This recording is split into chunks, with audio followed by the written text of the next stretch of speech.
बच्चों, welcome to the my YouTube channel learning student. आज हम लेके आए हैं क्लास 12th का जो हमारा है फर्स्ट चैप्टर क्या है, जनन, जीवों में जनन। तो उस टॉपिक का हम आज लेके आए हैं आप लोगों को। चौथा लेक्चर क्लास है ये हमारा और है लैंगिक जनन। तो आइए देखते हैं लैंगिक जनन क्या होता है। देखिए, लैंगिक जनन में दो विपरीत लिंग के नर व मादा युग्मकों में संलयन होता है। जो विपरीत लिंग के नर और मादा होते हैं उनमें क्या होते हैं, युग्मकों के संलयन होते हैं, जिनसे क्या युग्मनज बनता है, युग्मनज उत्पन्न होता है, ज़ाइगोट उत्पन्न होता है। लैंगिक जनन द्वारा उत्पन्न संतान कभी भी अपने जनकों के समान नहीं होता है। देखिए क्या कह रहा है, जो लैंगिक जनन के द्वारा संतान उत्पन्न होता है वो कभी भी अपने जनकों के समान, माता पिता के समान नहीं होता है। तो देखिए आगे क्या है, लैंगिक जनन की मुख्य विशेषताएं। तो जान लेते हैं लैंगिक जनन की मुख्य विशेषताएं कौन कौन सी हैं। देखिए पहला हमारा है नर। इसमें नर व मादा दो जनक भाग लेते हैं। नर व मादा दो जनक यानी विपरीत लिंग के नर व मादा दो जनक भाग लेते हैं। इनमें नर तथा मादा युग्मकों के संलयन से द्विगुणित युग्मनज बनता है। नर व मादा के युग्मकों के संलयन से क्या बनता है, द्विगुणित युग्मनज बनता है। तीसरा हमारा है युग्मकों के निर्माण के समय अर्धसूत्री विभाजन होता है। जब युग्मकों का निर्माण होता है तो उसमें क्या होता है, अर्धसूत्री विभाजन होता है। उस समय संतति का आनुवंशिक संगठन माता व पिता से तथा संतति जीवों से आपस में भिन्न होता है। जो संतति उत्पन्न होता है, जो संतान उत्पन्न होता है, वो क्या कह रहा है, आनुवंशिक संगठन उनका आनुवंशिक जो होता है माता पिता से और जीवों से आपस में क्या होता है, भिन्न होता है, बिल्कुल अलग अलग होता है। ये तो हमारा हो गया मुख्य विशेषता। अब आगे देखिए, आगे हमारा है पादपों में लैंगिक जनन। तो देखिए पादपों में लैंगिक जनन, सेक्सुअल रिप्रोडक्शन इन प्लांट्स। देखिए पादपों में लैंगिक जनन दो प्रकार से होते हैं। तो देखिए पहला हमारा है मोनोकार्पिक पादप। मोनोकार्पिक पादप में क्या है, इस प्रकार के पादपों पर जीवन काल में केवल एक बार पुष्प लगते हैं, फल लगने के बाद पौधे समाप्त हो जाते हैं। देखिए मोनोकार्पिक पादप एक प्रकार का ऐसा पादप है जिसमें क्या होते हैं कि पूरे जीवन काल भर में केवल एक बार क्या होते हैं, पुष्प लगते हैं और उस पुष्प से जो फल प्राप्त होते हैं केवल एक बार ही फल लगने के बाद पौधे क्या होते हैं, समाप्त हो जाते हैं। तो देखिए कौन कौन से हैं। पहला तो हमारा क्या है, वार्षिक पौधे। हमारा पहला क्या है, वार्षिक पौधे। वार्षिक पौधे में कौन कौन से हैं, साल भर में जो लगते हैं एक बार, गेहूं, चावल, सरसों, गेंदा व सब्जी। ये क्या है, वर्षीय पौधे कहलाते हैं। और द्विवर्षीय पौधे जो है, द्विवर्ष पे मूली, गाजर, ये हमारे क्या है, द्विवर्षीय पौधे हैं। और तीसरा हमारा क्या है, कुछ वर्षीय पौधे। इसमें हमारा क्या आएगा, बांस आएगा। बांस क्या होता है, 50 से 100 सालों के बाद एक बार फरता है। देखिए अब अगला हमारा है दूसरा। पहला तो मोनोकार्पिक हो गया, दूसरा हमारा है पॉलीकार्पिक पादप। तो देखिए ये क्या होता है, पॉलीकार्पिक पादप। इस प्रकार के बहुवर्षीय पादपों पर प्रतिवर्ष एक निश्चित महीने या मौसम में फूल व फल लगते हैं। क्या कह रहा है, बहुवर्षीय यानी पॉलीकार्पिक पौधों को क्या कहते हैं, बहुवर्षीय पादप भी कहते हैं। और इन पादपों में प्रतिवर्ष एक निश्चित महीने में यानी प्रतिवर्ष एक इनका महीना होता है, मौसम होता है, जो ये फूल व फल लगते हैं। उसी मंथ में, उसी मौसम में फल व फूल लगते हैं। तो देखिए कौन कौन से हो सकते हैं फल और फूल। देखिए फल में तो हमारा आम हो जाएगा, ये गर्मी के सीजन में होता है। सेब हो जाएगा, ये भी गर्मी में होता है। संतरा भी देखिए अक्सर आपको गर्मी में ही मिलेगा।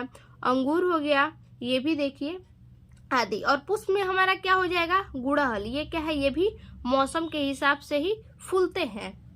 तो देखिए ये हमारा दो हो गया मोनोकार्पिक पौधे पादप और दूसरा पॉलीकार्पिक पादप। पादपों में तो हमने लैंगिक जनन देख लिया, अब देखते हैं जंतुओं में लैंगिक जनन। देखिए, सेक्सुअल रिप्रोडक्शन इन एनिमल्स, जंतुओं में लैंगिक जनन।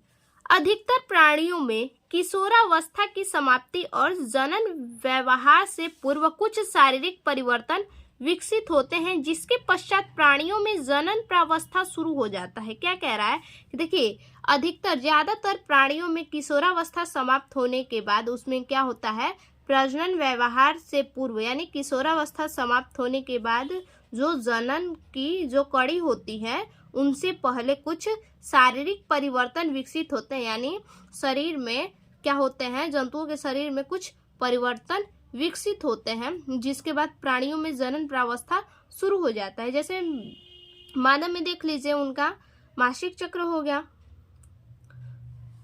आगे देखते हैं, विभिन्न प्राणियों में जनन प्रावस्था का अवधि काल अलग अलग होता है। देखिए, जितने भी प्राणी होते हैं उनके जनन का जो अवस्था होता है, जो अवधि होती है, अवधि काल होता है, वो अलग अलग होता है प्राणियों में। जैसे मेढक में, छिपकली में, सांप में, पक्षी में, जंगली पशु में क्या होते हैं, ये केवल मौसम के हिसाब से जनन करते हैं। इनका एक जनन का मौसम निश्चित होता है, ये अपने मौसम में ही, निश्चित मौसम में ही केवल क्या करते हैं, जनन करते हैं।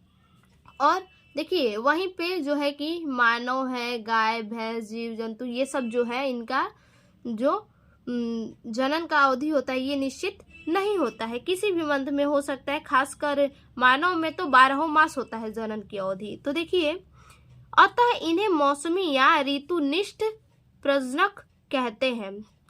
मौसमी या ऋतुनिष्ठ प्रजनक कहते हैं किसे, ये जो मौसम के हिसाब से जनन करते हैं, मेढक, छिपकली, सर्प, पक्षी, जंगली पशु। अधिकांश स्तनधारी जैसे भैंस, खरगोश, मनुष्य एवं बंदर, कपि आदि अपने पूर्व जनन काल में जनन के लिए सक्रिय रहते हैं, ये सतत प्रजनक कहलाते हैं। देखिए, ये जो मनुष्य हुआ, खरगोश हुआ, बंदर हुआ, भैंस हुआ, ये सब क्या है हमारा, ये सतत प्रजनक है, क्योंकि ये क्या है, 12 मास जनन काल के लिए क्या होते हैं, तैयार रहते हैं, सक्रिय होते हैं जनन के लिए। तो देखिए, अब इसके आगे देखते हैं जीवों में लैंगिकता, सेक्सुअलिटी इन ऑर्गेनिज्म। तो जीवों में लैंगिकता किस प्रकार से होता है, तो देखिए, जीवों में लैंगिकता, जंतुओं में लैंगिकता। जीवों के लैंगिकता में हमारा क्या होगा, पहला जीवों में किस प्रकार से लैंगिकता होगा, तो पहले तो जंतु में लैंगिकता होगा, सेक्सुअलिटी इन एनिमल्स। तो देखिए, केंचुए, स्पंजो, फेसियोला, टेपवर्म और लीच आदि जंतु उभयलिंगी तथा द्विलिंगी है। देखिए, ये सब जितने भी आपको दिख रहे हैं ये क्या है, उभयलिंगी और द्विलिंगी है, क्योंकि इनमें देखिए क्या होता है, नर व मादा दोनों अंग एक ही में होता है। नर जनन अंग और मादा जनन अंग दोनों अंग जो होते हैं एक ही में होते हैं। जैसे देखिए, एग्जाम्पल के लिए हम आप लोग को दिखा रहे हैं। देखिए, ये हमारा है क्या, केचुआ हमारा है। देखिए, ये हमारा केचुआ का मुख है, देह खंड है, ये हमारा इतना क्या है, देह खंड है। मादा जनन छिद्र यहाँ पे, और दूसरा छोड़ के यहाँ तीसरा, चौथे पे क्या है, नर जनन छिद्र है। मादा जनन छिद्र और नर जनन छिद्र, और यहाँ पे हमारा क्या है, जनन उभार है, यानी जनन का छिद्र है, स्फुटिका है। और ये देखिए लास्ट में हमारा क्या है, यहाँ पे गुदा है। देखिए, केंचुए का हमारा ये भी पार्ट है। देखिए, केंचुओं का हमने खोल के पूरा पार्ट बनाया है। देखिए, उसके अंदर का पार्ट किस प्रकार से है। देखिए, केंचुए में दोनों तरफ नर व मादा दोनों होता है। देखिए, इसमें हमारा यहाँ पे क्या है, वृषण सहित वृषण कोश। देखिए, ये हमारा वृषण कोश है, उसमें क्या है, ये वृषण है। उसके बाद देखिए, अंडवाहिनी। अंडवाहिनी हमारा कहाँ पे है, यहाँ पे है, जहाँ पे अंडा बनता है, ये हमारा अंडवाहिनी है। शुक्रवाहिनी, देखिए ये मेल में जो होता है ये हमारा जस्ट यहीं पे क्या है, हमारा ये शुक्रवाहिनी है। उसके बाद देखिए, अंडाशय, जो अंडा बनता है ये हमारा अंडाशय है। देखिए, शुक्राशय, इसी में क्या है, ऊपर शुक्राशय है, यानी ऊपर की तरफ हमारा क्या है, मेल है, और नीचे वाले पार्ट में क्या है, हमारा फीमेल है। देखिए इनमें पूरे पार्ट आपको दिखेंगे, जहां तक कि ग्रंथि भी दिखेगी, प्रोस्टीय तथा वृषण वाहिनी, प्रोस्टेट ग्रंथि। देखिए ये हमारा जो है ये क्या है, प्रोस्टेट ग्रंथि है। देखिए तो चलिए आगे बढ़ते हैं। देखिए इनमें नर व मादा अंग एक ही जंतु में पाए जाते हैं। अभी हमने आपको दिखाया, जैसे केंचुए में हमने आपको दिखाया कि क्या होते हैं, नर व मादा एक ही में पाए जाते हैं। प्राणियों को उभयलिंगी के निम्न लाभ है। तो आइए देखते हैं उभयलिंगी के कौन कौन से लाभ हैं इन्हें। देखिए इससे जीव व जातियों की जनन क्षमता दोगुनी हो जाती है। क्या होती है, जातियों की, जीवों और जातियों की क्या होती है, जनन क्षमता दोगुनी हो जाती है। नर और मादा युग्मकों के संलयन की संभावना अधिक हो जाती है। नर और मादा के जो युग्मक होते हैं, जो ये दोनों युग्मक होते हैं, उनके संलयन करने की संभावना क्या होती है, यानी फर्टिलाइजेशन करने की संभावना अधिक हो जाती है। अतः लैंगिक जनन पूर्णतः सफल रहता है। यानी ये जब लैंगिक जनन करते हैं तो क्या होता है, सफल रहता है। तो आइए अब आगे देखते हैं।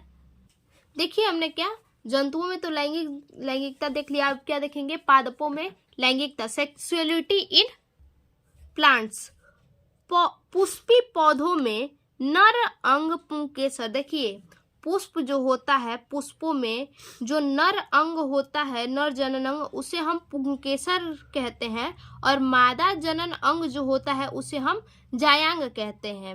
और देखिए जब पुष्पों में नर और मादा एक ही में पाए जाते हैं, एक ही पुष्प में नर और मादा दोनों पाए जाएंगे, तो उसे क्या कहेंगे, द्विलिंगी कहेंगे। क्या कहेंगे, द्विलिंगी पादप कहेंगे। देखिए पुष्पी पौधों में नर जनन अंग पुंकेसर तथा मादा जनन अंग जायांग स्त्री केसर कहलाते हैं। देखिए अभी हमने आपको बताया, जब पुंकेसर या स्त्री केसर एक ही पुष्प में पाए जाते हैं, क्या, पुंकेसर और स्त्री केसर एक ही पुष्प में पाए जाते हैं, अर्थात नर व मादा एक ही पुष्प में पाए जाते हैं, तो उन पादपों को द्विलिंगी या उभयलिंगी कहते हैं। देखिए जैसे इसका एग्जाम्पल देख लीजिए, पेटूनिया हो गया, गुड़हल हो गया, गुलाब हो गया। देखिए गुलाब जो है खिलता है तो उसमें क्या, वो तो अपने से ही खिलता है। तो कैसे अपने से खिलता है, उसी गुलाब में नर और मादा क्या होते हैं, दोनों होते हैं। उसी पुष्प में नर और मादा दोनों होते हैं। गुलाब क्या है हमारा, द्विलिंगी है, इसीलिए फूल खिल जाता है। देखिए सेम है, सेम में भी नर और मादा दोनों होते हैं। सरसों है, सरसों में भी देखिए सरसों अपने से खिलता है। कैसे अपने से खिलता है, क्योंकि उसमें नर और मादा उस फूल में दोनों होते हैं, इसीलिए अपने से खिलता है। अमरूद देखिए, अमरूद का पहले फूल तैयार होता है, उसके बाद अमरूद होता है। तो उसी अमरूद में नर और मादा दोनों होते हैं उस फूल में। और क्या है, आम है। देखिए आम का भी पहले फूल होता है, उसके बाद फल होता है। देखिए आगे हम देखेंगे, लौकी, खीरा, खरबूज, पपीता व केला आदि के पौधे एक लिंगी है। देखिए क्या कह रहा है, पेटूनिया, गुड़हल, गुलाब, सेम, सरसों, ये क्या है, द्विलिंगी है, क्योंकि इनमें नर व मादा दोनों होते हैं। जबकि लौकी, खीरा, खजूर, पपीता ये सब क्या है, एक लिंगी है। क्यों एक लिंगी है, क्योंकि इनमें नर और मादा के पुष्प जो होते हैं दोनों अलग अलग होते हैं। एक पुष्प में मादा होता है तो दूसरा पुष्प में क्या होता है, नर होता है। जो कि वहीं पे गुलाब, सेम वगैरह में क्या होता है, उसी पुष्प में नर मादा दोनों होता है, और लौकी वगैरह में इसमें नर मादा अलग अलग पुष्प में होता है। तो देखिए केला आदि के पौधे एक लिंगी होते हैं, इनमें नर व मादा पुष्प अलग अलग पौधे पर लगते हैं, और इन्हें क्रमशः पुंकेसरी या स्टेमिनेट एवं स्त्री केसरी या पिस्टिलेट पुष्प कहते हैं। बच्चा देखिए आई होप कि आप लोग को समझ में आ रहा होगा, ध्यान से समझिएगा। तो देखिए अब अगला हमारा टॉपिक क्या है, लैंगिक जनन में होने वाली घटनाएं। तो देखिए देखते हैं कौन कौन सी घटनाएं हैं। देखिए पहला तो हमारा है लैंगिक जनन की घटनाएं में, पहला हमारा है निषेचन पूर्व घटनाएं। जो निषेचन से पहले घटनाएं होती हैं वो घटनाएं हैं, प्री फर्टिलाइजेशन इवेंट। तो देखिए ये मुख्य 3 प्रकार की घटनाएं होती हैं। देखिए पहला जिसमें से हमारा घटना है क्या, निषेचन पूर्व घटनाएं। इनके अंतर्गत निषेचन से पूर्व 2 घटनाएं होती हैं। देखिए कौन कौन सी घटनाएं हैं निषेचन से पूर्व। देखिए हमारा पहला घटना है युग्मक जनन, गैमेटोजेनेसिस। नर तथा मादा युग्मकों के प्रक्रिया को युग्मक जनन कहते हैं। युग्मक जनन किसे कहते हैं, नर और मादा के युग्मक की जो प्रक्रिया होती है उस प्रक्रिया को क्या कहते हैं? युग्मक जनन कहते हैं। और दूसरा हमारा क्या है? दूसरी घटना है युग्मक स्थानांतरण। तो देखिए युग्मक स्थानांतरण, नर युग्मक बाहर निकलकर मादा युग्मक के पास जाता है। जो नर युग्मक होता है वो निकल करके कहाँ जाता है? मादा युग्मक के पास जाता है। और वो जो मादा युग्मक होता है वो क्या नर युग्मक से संलयन करके युग्मनज का उत्पत्ति करता है, जाइगोट, यानी हम कह सकते हैं क्या? बच्चे, नए बच्चे का जन्म होता है। इनमें नर युग्मक का स्थानांतरण होता है। नर युग्मक कहाँ जा रहा है? मादा युग्मक में, तो उसी को क्या कहते हैं? नर युग्मक का स्थानांतरण होना। देखिए इसका हम एग्जाम्पल आपको दिखा सकते हैं। पहले तो यहाँ क्या कह रहा है देखिए, अब इसका युग्मक के प्रकार देखिए। युग्मक के प्रकार क्या होते हैं? पहला हमारा युग्मक का प्रकार क्या है? सम युग्मकी। सम यानी समान, एक जैसा। युग्मक की मतलब युग्मक, एक जैसा जो युग्मक हो। तो देखिए जब नर व मादा युग्मक दोनों का आकार व परिणाम में समान हो तो नर और मादा के युग्मक दोनों आकार और परिणाम में क्या हो? समान हो। देखिए यहाँ सीधे दिख रहा है सम मतलब समान, युग्मक मतलब युग्मक। नर और मादा के युग्मक आकार और परिणाम में जब समान होंगे तो ऐसे युग्मक को सम युग्मकी युग्मक कहते हैं। देखिए एग्जाम्पल के लिए हम आप लोग को दिखाना चाहेंगे। देखिए ये हमारा क्या है? नर युग्मक। नर युग्मक हमने क्या बताया? नर और मादा में आकार और परिणाम समान होते हैं। देखिए ये आकार, हमारा आकार सेम है और इसके परिणाम भी क्या होते हैं? सेम होते हैं। मादा युग्मक और नर युग्मक के आकार व परिणाम सेम होते हैं। तो देखिए अब अगला दूसरा हम देखते हैं। देखिए दूसरा हमारा है विषम युग्मकी युग्मक, एनिसोगैमस गैमेटिक्स। तो देखिए अधिकतर जीव जो लैंगिक प्रजनन द्वारा गुणित होते हैं, क्या? अधिकतर जीव जो लैंगिक प्रजनन द्वारा गुणित होते हैं उनमें दो प्रकार के बाह्य रूप में अंतर वाले युग्मक पाए जाते हैं। देखिए क्या कह रहा है? अधिकतर जीवों में जो लैंगिक प्रजनन द्वारा गुणित होते हैं, जो जीव लैंगिक प्रजनन के द्वारा गुणित होते हैं उनमें क्या होते हैं? दो प्रकार के बाह्य रूप में अंतर वाले युग्मक पाए जाते हैं। दो प्रकार के अंतर युग्मक पाए जाते हैं। वो क्या है? मादा अंडाणु तथा नर शुक्राणु। कौन कौन से अंतर युग्मक? मादा अंडाणु तथा नर शुक्राणु। और इन अंडाणु और शुक्राणु के जो बाह्य रूप वाले युग्मक होते हैं उन्हीं युग्मकों को क्या कहते हैं? विषम युग्मक। यानी विषम युग्मक का मतलब अंडाणु और शुक्राणु एक मादा का है एक नर का है, दोनों अलग अलग है, इसीलिए इसे क्या कहेंगे? विषम युग्मक कहा जाता है। देखिए जैसे क्या है? फ्यूकस। देखिए क्या है? फ्यूकस एक भूरी शैवाल। देखिए भूरा शैवाल भी हो सकता है। और जैसे मानव में ही देख लीजिए, मादा अंडाणु और शुक्राणु को देख लीजिए, दोनों अलग अलग होते हैं। तो ये क्या है? विषम युग्मकी युग्मक है। तो देखिए इसके बाद तीसरा हमारा है क्या? अंड युग्मकी। तो देखिए अंड युग्मकी क्या होता है? नर युग्मक गमनशील होते हैं। क्या होते हैं? नर युग्मक गमनशील होते हैं। साधारणतः इसमें एक या दो कशाभिकाएं होती हैं। इसमें कितनी? एक या दो कशाभिकाएं यानी फ्लैगिला, एक या दो फ्लैगिला होती हैं जो इन्हें मादा युग्मक तक गमन करने में सहायता प्रदान करती हैं। देखिए जो इसमें क्या होती हैं? इसमें एक या दो क्या होती हैं? फ्लैगिला होती हैं जो नर युग्मक को मादा युग्मक तक जाने में क्या करती हैं? सहायता प्रदान करती हैं। तो देखिए एग्जाम्पल के लिए हमने आप लोग को दिखाया है यहाँ पे, ये हमारा क्या है? अंडाणु है, मादा अंडाणु है, और ये हमारा क्या है? नर शुक्राणु है। और यहाँ पे हमारा क्या है? फ्लैगिला है। फ्लैगिला के ही सहायता से क्या होगा? शुक्राणु जो है क्या है? अंडाणु में जाएगा। फ्लैगिला की ही सहायता से ये गतिमान रहता है, गमनशील रहता है तो अंडाणु में जाता है। आई होप कि आप लोगों को समझ में आ रहा होगा बच्चा। तो देखिए अच्छे से समझ लीजिएगा, अगर जो मैंने अभी तक आप लोगों को समझाया समझे होंगे तो आई होप कि आधा तो ऐसे ही आप लोगों को समझ में आया होगा। और साथ में मैंने जिससे समझाया ये हमारा क्या है, नोट्स है, तो आप लोग इसे अपने कॉपी पे भी नोट कर सकते हैं। तो फिर से मिलते हैं अपने 5वें लेक्चर क्लास में इसके आगे, तब तक के लिए धन्यवाद।